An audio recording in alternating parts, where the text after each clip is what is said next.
Welcome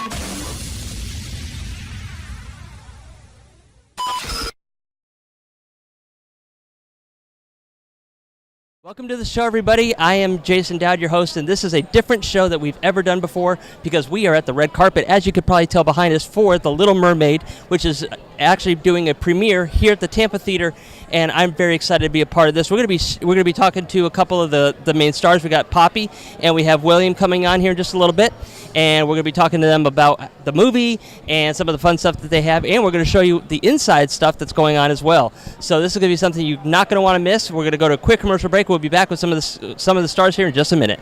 What do you want? You want Gladys Goodies? You want to try chicken? How about turkey? You want to try turkey? You never tried sweet potato before. How about we give you a sweet potato? It might help your stomach. You do? Well, there's only one place to get it, and that is GladysGoodies.com, where you can get the chicken, the turkey, the sweet potato, salmon, beef, and more. Should we show them the website one more time so they know where to get it? Well, I'm going to listen to Puppy, so here's the website. If you want all natural, healthy treats with no chemicals, byproducts, or other harmful ingredients, GladysGoodies.com is the place for you. We got the treats and the swag to make their tails wag. Hey guys, we are back with the stars, and I'm really excited to be able to talk to you guys again because I know we were on the radio yesterday, but now we get to see you in person. So, welcome to the red carpet. Thank you so much for having us. Thank you very much for being here, and coming to support us. So, is this kind of exciting for you guys? Is this your first premiere that you guys were the stars of? No, this is not my first premiere that I've been the star of. I was fortunate that I did the Chronicles of Narnia films, and they had some fun premieres for those. Yeah, and I had a premiere for the Shannara Chronicles. We're like obsessed with Chronicles. It's the Chronicles of Narnia. We're just make a big event in our lives. Yeah. So I haven't. This isn't my first one, but it's a very special one nonetheless. Not least of all because this is such a gorgeous theatre. So we're hugely excited to get inside and actually watch the movie. Well, you couldn't ask for a better place to do it because, we're surrounded by water. You know, we have Weeki Wachee Springs, which is known for the mermaids. You got mermaids behind you, so this is going to be a different. It's a perfect setting for this. Yeah, it's fabulous, and we've loved Florida. We've been here for a couple of days now and doing heaps of press and publicity, and it's just been amazing. Everyone's been so kind and so friendly and made us feel hugely welcome, which is always much appreciated. We're very happy to be here, and thank you so much for having us. Well, tell me a little bit about your role. Who do you play in this movie, and what did you like the most about your character?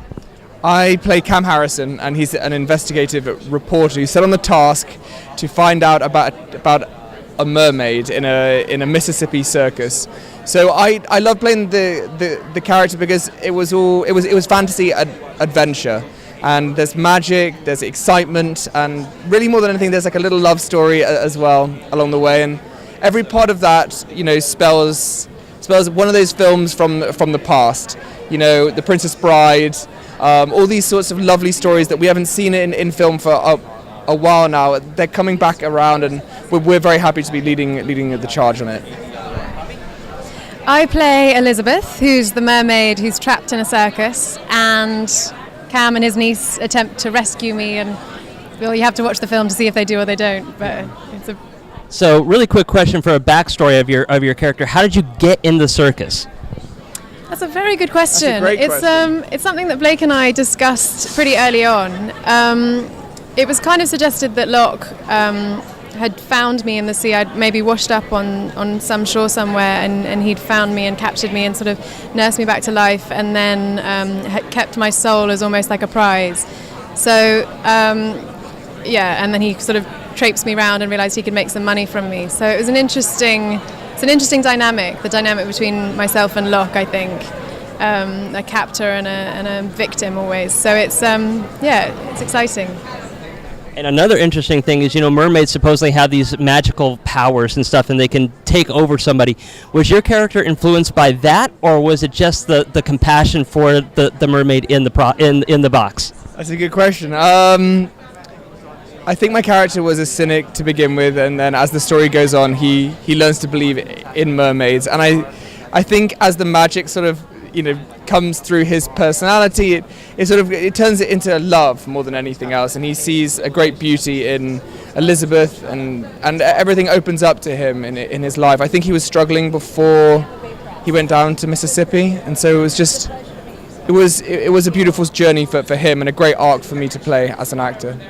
As a cynical, it's fun to discover things and change your ways of thinking, knowing that you're wrong. I think that was the Beauty and the Beast that comes up with something like that. Yeah. What was that feeling for your character as he realized, you know what, I was wrong, they do exist?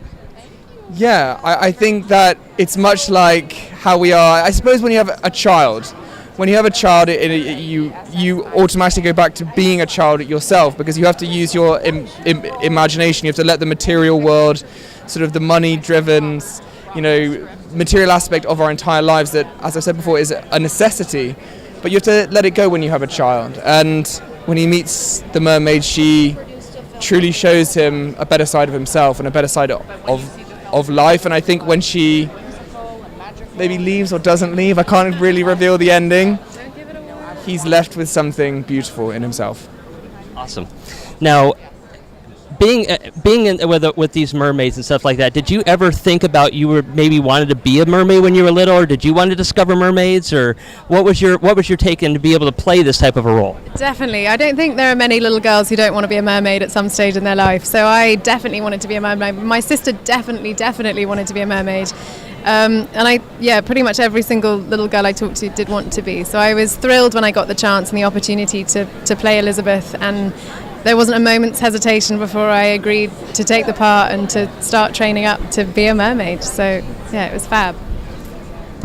Well, I know we kind of asked a question towards him about his character and how he felt about yours.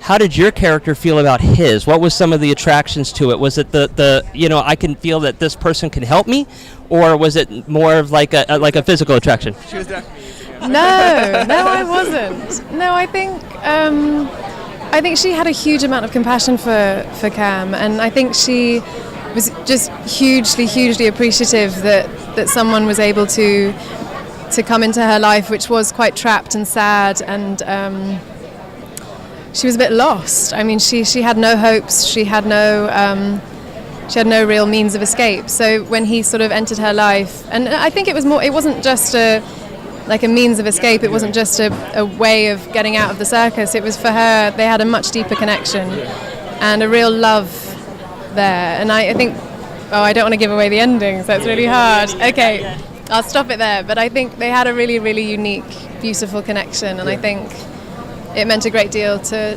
both our characters. And this is not Hans Christian. This is not Disney. This is Hans Christian Andersen's version of the book, and it's also taken place in the 1800s. And what's cool about it is it's not the Disney version. So what was your expectation when you first started this? Did you think it was going to be Disney-like, or did you think it was going to be a little different? That's a very good question. I read the story for what it was, and I loved the script. I felt that the screenplay written by Blake Harris, who ended up directing the film as well, had all the elements that a fantasy, adventure, family film should have. There was love, there's emotion, there's a sibling almost care.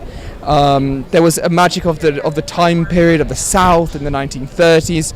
All of those things, for me, felt like one of those age-old stories that we've read and heard about, and instantaneously I wanted to be a part of this film. It didn't matter to me whether it was a live-action adaptation of the Disney story. It just played out as it was. And so I'm very proud of this film, and I think when audiences sit down and they watch it, they too, like when I read the script, they will slip into the magic of the story. Yeah, absolutely. I mean, to echo what Will said, I read it as was, and I didn't care. I mean, as soon as we read the script, we didn't really care exactly who was attached, or if there was a big network behind it. The story itself was so beautiful and so sweet and so charming that regardless of who had been doing it or what was sort of the money behind it, it just needed to be a story that was told. And I think everyone on the project felt that way. And there were times, obviously, when you're like in the thick of it and the weather's against you and there's a thunderstorm and you're just scrambling around trying to get a shot, and everyone's kind of quite on quite a high level of anxiety and tension, and everyone would sort of just go in themselves and remember why they were doing it, and it was because of the beauty of Blake Harris's script, and that really got us through, I think, the beauty of the story. Well, welcome to Tampa. Welcome to the red carpet. I am so glad I get a chance to be able to share this with you guys and experience it with you. I saw the previews of the movie. I had to see that, and I cannot believe I get to spend it with you guys to see it. So this is going to be a lot of fun. Congratulations. Thank you so much, sir. Thank you so much for being You're welcome. Thank you, guys. Thank you. Jason Dowd of Imagination Art Studios is proud to announce the release of his steampunk collection, which is currently on tour across the country. There you will see beautiful handmade masks from Venice, Italy that accentuate beautiful women to create amazing stories and feelings to those who visit the collection. Each photo series has a theme, mask, authentic props, and beautifully elaborate outfits, all collaborated in the mind of Jason Dowd to create the right emotion and feeling. The masks come from a shop at Epcot at the Italian Pavilion, where all these photos are on display for you to see. This is one of the biggest accomplishments of his career, having his work at Disney. Come see the beautiful first release of the series, which includes Distressed Dancer, Spanish Serenade, The Pied Piper, and Reaching for the Stars. You can see them in person or online at www.imaginationartstudios.com. For more information, visit the website. Again, it's imaginationartstudios.com. Our Facebook is Imagination Art Studios, Twitter is @Dowd Studios, and Instagram is @JasonDowd. Come and be mesmerized by the masks and the stories behind them. And we are here on the red carpet with Blake. He's one of the producers of The Little Mermaid, which we are going to be premiering here tonight. So welcome to the show. How you doing today? Good. How you doing? Fun night, isn't it? You get to walk the red carpet. You get to see the production of your work come together and finalize and how people are going to react to it. I think everybody's going to love it, because it's one of those indie films that are really hits home, and it's heartwarming and it's magical, and it's that belief in something is really going to strike into everybody's so I think it's a lot of people are going to love it. Well, I know everybody's going to have the preconceived notion of the Disney's Little Mermaid. So what did you do to make it stand away from that? We kept it towards the book. There's no Ariel or Sebastian, no talking crabs, but it's more along the lines of the book and Hans Christian Andersen, what he did with that in 1837, and ours is based in the 1930s, but at the same time, we kept very true to the book story. Well, I'll tell you, I've seen some of the production work on it. I've seen the previews, and I was absolutely captivated by it. You guys did a phenomenal job on the artistry of this thing. I hope that everybody that sees this will understand how magical this really is. And I heard that you guys don't use CGI for this, which is even more intense. So tell me about that put a little bit more pressure on you? It did. All the underwater scenes are all real lighting. Everything's real. There's no fake anything in the underwater scenes, and it was tough. We filmed it all in Wikiwashi though, so that was really cool. Coming back to Florida and being able to film. I'm born and raised here in Tampa, so being able to film only an hour north was pretty awesome. So, what's one of the biggest challenges you had in the final production of this movie when it was going through? Did you run into anything, and how'd you overcome it? Just visual effects. It took a little bit longer, but it was great. It was meant to take longer, I guess, because we were able to get a better product. And Poppy and William, what did they bring to the elements of this movie? Professionalism and the will to want to do this film. I mean, they loved it so much, and they loved the script so much, and so they brought that onto the set, and they were tremendous. Well, I'll tell you what, thank you for having me here. I cannot believe I get to actually see what the preview I saw. I get to watch it in front of my face, and I get to watch it with the people that created it and made the magic happen. So thank you so much for coming here today and inviting me. Sorry, I'm sweaty. Thank you for coming. Florida. Hey guys, we're still here on the red carpet, and we are interviewing some really amazing people along the way today. And today we have Armando, who plays the villain of the movie, and we're going to talk to him about what he loves about his role. So welcome to the show. Oh, thanks for having me on the show. Appreciate it. This is my first red carpet. I'm pretty impressed. Are you having fun tonight? Yeah, this is great. I mean, the movie's awesome. I think everyone's going to be surprised with it. It's a fun journey. You'll believe in mermaids after you watch it. So we're just happy to be here and happy that most of the cast showed up. So. Well, I'll tell you can't ask for a better place to have a mermaid premiere than Tampa. We're surrounded by the Gulf and everything else. So no, this historic Tampa Theatre, I mean, it's got an amazing history, and it's really an honor to have the premiere here. So tell me a little bit about your character and what were some of the things that you had to do to make him be believable? Well, Locke is a very, very dark character.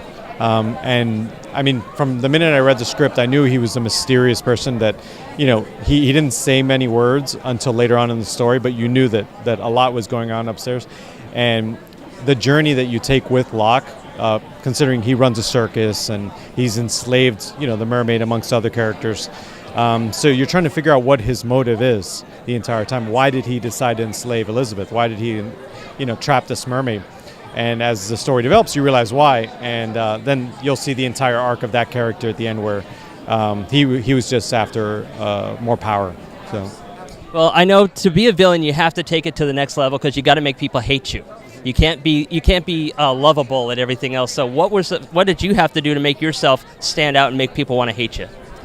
I mean, the first thing I did was actually just research like the top villains in a lot of movies. The Jack Nicholson characters, and then I started researching a real life villains, and just seeing what kind of personality traits that they all had in common. And then just started, playing around with the character, and then, worked with the director a lot to figure out a good arc for him, and, it just happened. So after doing this role, was there anything that you would have done better after seeing yourself, or were you pretty pleased with the entire? I had a lot of fun. I tried a lot of different things. I mean, there's a lot of action in the movie. I think the wizardy powers, I was, it's not too Harry Potter. It's not, so it felt very believable, and I think people are going to enjoy it. I love the fact that it's not the Disney version. And when I first heard about it was coming out, I thought it was the Disney version live action, right. But it's actually the Hans Christian Andersen version. Did you ever hear about this version before you read the script? Oh yeah, I've read a lot of his fairy tales, and I think showing people a retelling of the original fairy tale is actually what makes it so interesting, because everyone knows the Little Mermaid story, or at least the big pieces of it. But to see it in a circus environment was very unique. In the circus environment, a lot of times the circus freaks people out, so that kind of gives it that extra weirdness and the fun behind it, I would think. No, it's fun. I mean, you'll get to see a lot of personalities. You'll get to see animals, elephants. I mean, you'll feel like you're in a real life circus. So. And despite being a villain, you have to find something that you like in your character. What did you like about your character that maybe was overlooked by everybody else? Oh, my hat. I missed that hat. That hat was awesome. No, they gave me a really cool top hat with a cane, a nice little beard. I think that's what I missed the most, wearing that hat. I felt like I was stuck in a circus. And what do you hope people take away from this movie? What do you hope that they get out of it? That dreams can come true. I mean, it really helps you. I mean, the mermaid, believed that she could have a better life outside of the circus, and took everybody on a journey of dreaming for something else. I mean, dreaming for love, dreaming for happiness, friends, family. And I think you watch this movie and you're going to believe that you can dream. So. Well, Armando, thank you for coming out and sharing this with us. I cannot believe I get to actually celebrate this with you guys, because I saw the movie and I'm like, I have to go see this when it comes out, and now I get to share it with the people that made it. So this is extra special for me. Thank you for coming out. I appreciate it, and now you get to see it again. Well, congratulations, good luck, and we look forward to seeing this thing together. Thank you again. Thanks for coming. Limo Bob builds, sells, and rents the world's finest, longest, and most exotic limousines in the world. We provide every imaginable vehicle, from a 4-passenger town car to a 10-passenger Bentley Rolls and a Hummer for $20. We even have a one-of-a-kind 727 jet limo. And we offer a complete consulting package where Limo Bob comes to your location and shares 3 decades of experience in 3 days with you. Call 708-945-LIMO and visit limobob.com.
Hey guys, I am in historic Tampa Theatre right now. We're about ready to see the premiere of A Little Mermaid. And we're going to be watching it with the stars of the show, the people that made it happen, the producers, the writers, and everything. But I wouldn't do it justice if I didn't show you around this theater a little bit, because it's such an amazing work of art. And as you know, that's what we focus here on the AME radio show, television show, is the art. So what I'm going to do is I'm going to take you around. We're going to show you some of the cool little architectural features of this theater, and in a few minutes I'll be telling you a little bit more about the theater on a voiceover. So let's go check this out and have some fun.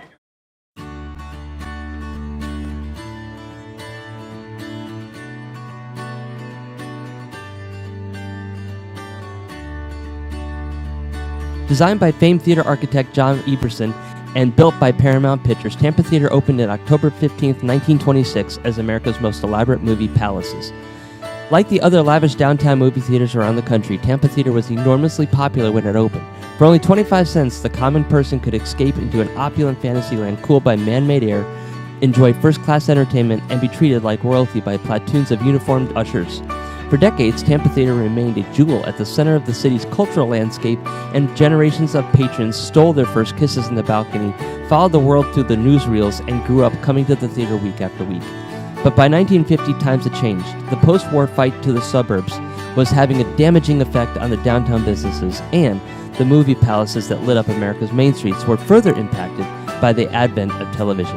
Audiences dwindled and costs rose. Many of our nation's finest movie palaces were demolished as the land beneath them became more valuable than the theater operations.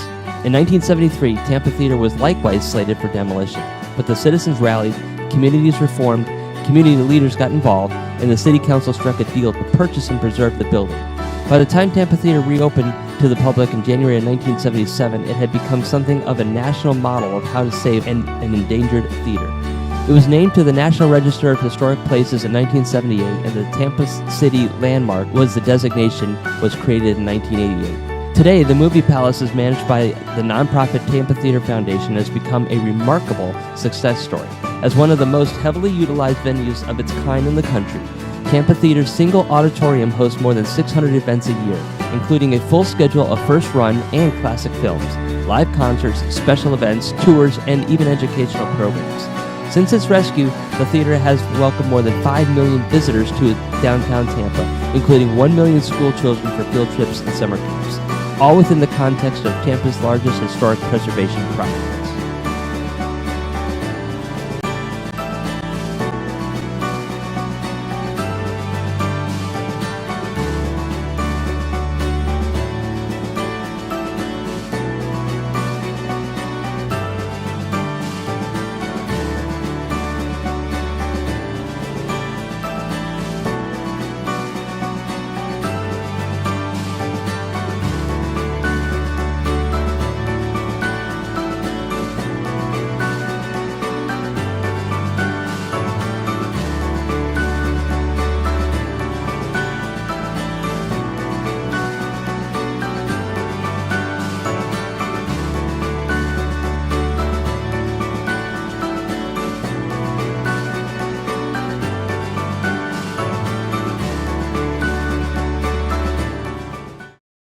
Welcome back, everybody. We are here at the Red Carpet event in historic Tampa Theatre, and I'm here with the Lieutenant Governor of the state of Florida.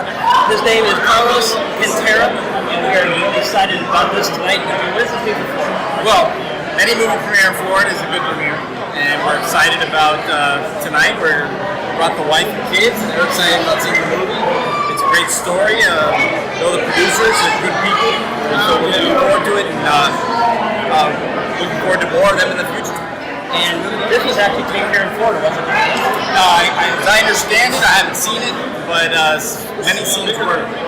What does that mean for the people that want to do, movies here in the state of Florida? What kind of relationship do you have with those kind of companies and stuff? Well, Florida has a long history with the motion picture industry, and not only on the big screen, but on the small screen, and still to this day. A lot of production takes place in Florida, and we're very happy that it does. Well, I'm really excited about the opportunity to be in this place because it has such an amazing characteristic, artistic, and it really was a landmark for Florida. Yeah, this theater is amazing. It's amazing. So, I mean, it's fun to be able to share this with people and have people come out and enjoy and see the wonderful things we have here in the state.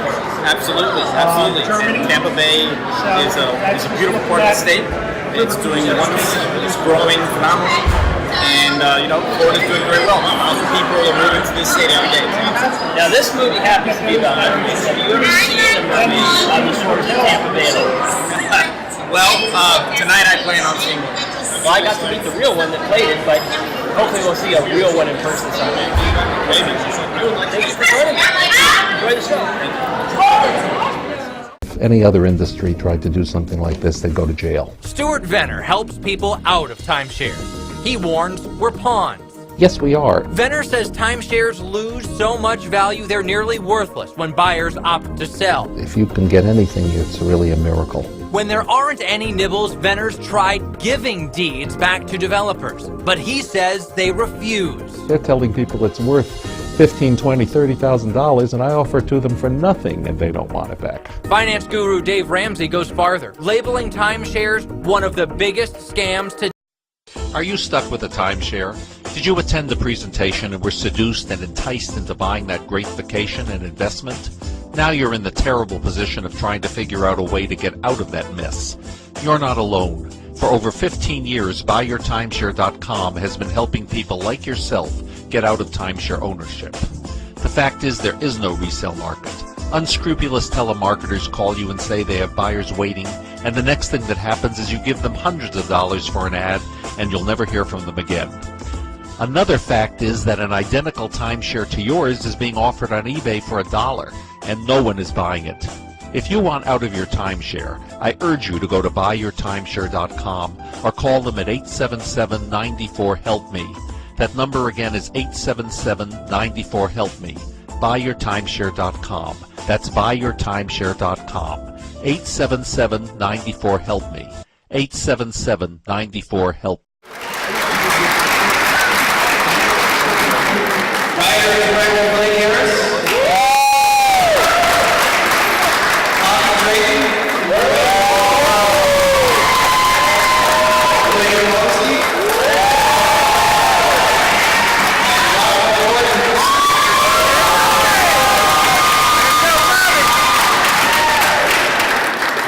So before we open it up to the audience, I have a question I'd like to ask you. So we'll start with William.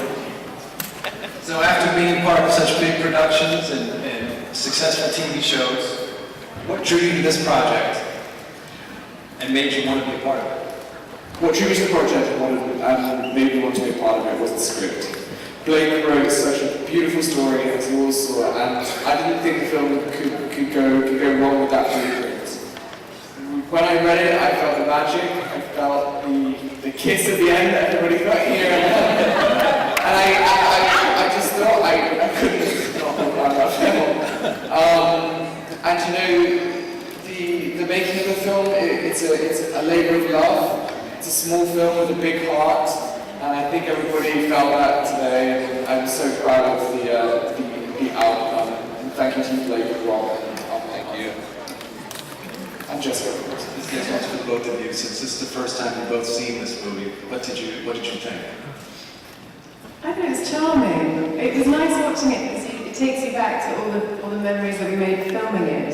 So it was nice to sort of go back into all that period of time, especially because it's been 2 years. So no, it's lovely, and I think that everyone's done such an incredible job. And like Bill said, it was a real labour of love, and everyone put so much heart and soul and time and energy and money and everything went into it. Everything we possibly had went into it. So it's nice to finally see the end result. Yeah, I totally agree with Poppy. It's an enchanting film, and there aren't many children's films out there at the moment that are for a younger audience, and I really felt it tapped into those children, the magic and the imagination, and all those things that make you a child. And I think even when you watch this, it makes you feel young again, it makes you feel innocent, and it brings you into a different kind of way of thinking. So I'm really proud of this film, and I can't wait to see what the response is going forward. There's a million movie ideas. just a ton of action movies, comedies. But we finally found a fairy tale where we both instantly were like, oh my God, that's our childhood. If we can recreate that, that's a dream job. And then Blake obviously wrote a phenomenal script. So that obviously attracted great actors to the cause. And now that it's done, it's a dream come true. Robert? Being involved in baseball all your life, what made you get involved in movies? Why did you want to get involved in entertainment? I've always wanted to have a part, in whatever it was, with movies. I always found that being in Hollywood is something very mysterious about that. And, I was a film buff. I've always been a film buff. I've always enjoyed, watching movies, right? And I've always wanted to see what happens after that, right? What goes into it. And it always sparked my interest. And finally got to do it with Armando. Brought Little Mermaid to me, so it was really exciting. Any of you guys want to share a special moment on set that you guys could think of? Anything special? Lots of them, yeah. Can I share one moment? Yeah. So, Rob and Poppy were down at Wiki Washington.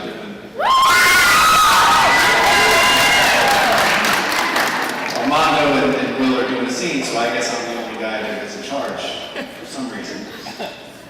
So it's the scene where Will is tackling Armando, and so Will comes down, he's running and he tackles Armando and he gets him on the pad, and I'm watching. I said, Will, man, I can do this a lot better than that, man. Give me a chance. And Will gets up and says, no, I'll do it better next time. He didn't understand. I just wanted to tackle Armando. He thought I was talking about his acting ability. I'm like, no, you're wrong. And Will took it very seriously. He was competitive. Very competitive. So the next time he got like 50 steps back. And he comes running down, and he tackles Armando as hard as he can. I loved it.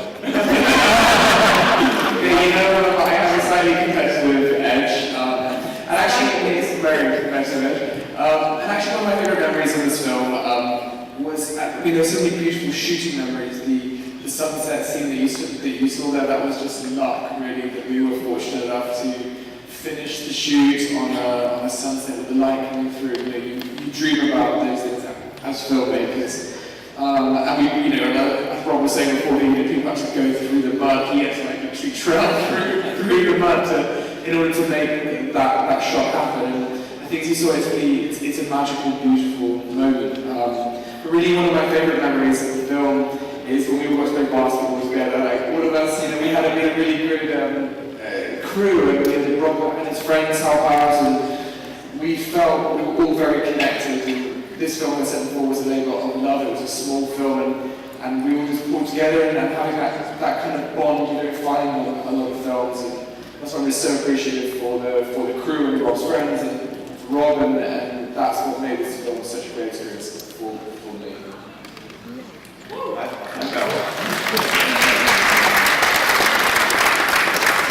It was some very late hour of the night. We're filming in an abandoned retail center, and Poppy had to sing her song.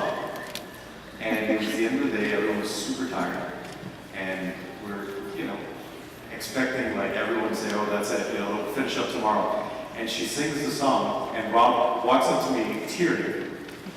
And I look around and the crew's like, what was that? Let's do that again. That moment was so special that you all saw a little bit of it, but that's really Poppy singing. So everyone should take note of that.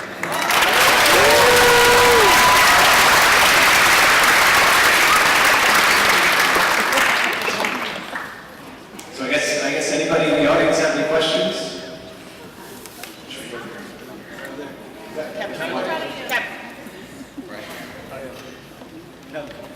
Start. I have a question for you. Hold it closer. Yes. How long did it Turn it take on. To hold your breath underwater. Oh, that's a very good question. And I don't think I ever timed it, so I'm not sure. I want to say like 3 minutes. Is that ludicrous? Is that that's like... You might be Well, I'll show you next time I'm Thank you very much. Yeah, I think about 3 minutes.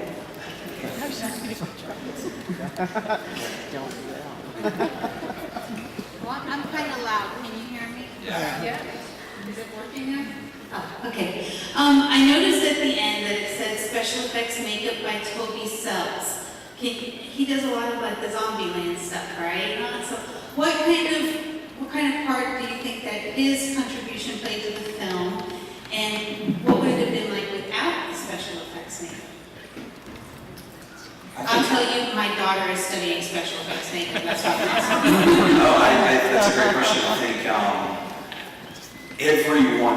anyone in that position is a storyteller. I mean, everyone, hair, makeup, visual effects, special effects. It's such a team effort to bring an ambitious film like this to life, and it absolutely wouldn't be what it is without that. There is. Toby's the most responsible, anyone in that position is most responsible for bringing the magic to life, as I'd say we are. It's all a team effort, we're all storytellers, and yeah, I mean, making you feel it and believe it is a lot of the magic that they do as well.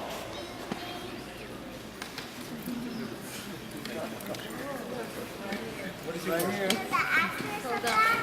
I know you are the mermaid.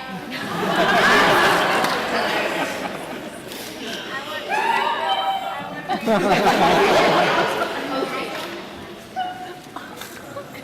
you have a question for the mermaid? Do you have a question for the mermaid?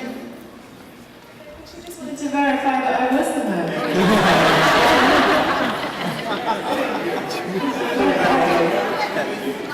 That one, yes, that one. Where was the underwater scene filmed? Oh, where did that question come from, first of all? Oh, wow, good question. Well, the underwater scenes that you can see in the movie, most of them were shot down in Wiki Wachi. Rob and I and a skeleton crew of a few members of the team went down and we spent a day there and had the most marvellous time. We just had a ball, didn't we? And we went in and we just shot for the whole day. And then hung out and went on a lovely little boat trip down. It was like a little vacation while these guys were still at work. So we had a went. And it was I think it was actually during. Thank you. And my dad works there. That's great. Like, OMG, you were on TV and junk.